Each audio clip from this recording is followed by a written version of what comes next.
தூய தந்தையே, நாம் ஒன்றாயிருப்பது போல அவர்களும் ஒன்றாயிருப்பார்களாக. தமிழ் கத்தோலிக்க ஆன்மீக பணியகம் மத்திய நெதர்லாந்தின் முன்னெடுப்பில் 2வது முறையாக புனித அந்தோனியார் பெருவிழா திருப்பலி மிகச் சிறப்பாக நடைபெற இருக்கிறது. நாள் 23/6/2024 ஞாயிற்றுக்கிழமை. நேரம் மதியம் 2 மணி.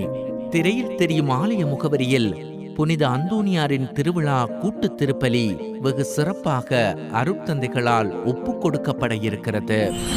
இனமத பேதமின்றி புதுமைகளின் வல்லவர் கூடி அற்புதராம் புனித அந்தோனியாரின் ஆசியினை பெற்றுச் செல்ல உங்கள் அனைவரையும் அன்போடு அழைக்கிறது தமிழ் கத்தோலிக்க ஆன்மீக பணியகம் மத்திய நெதர்லாந்து.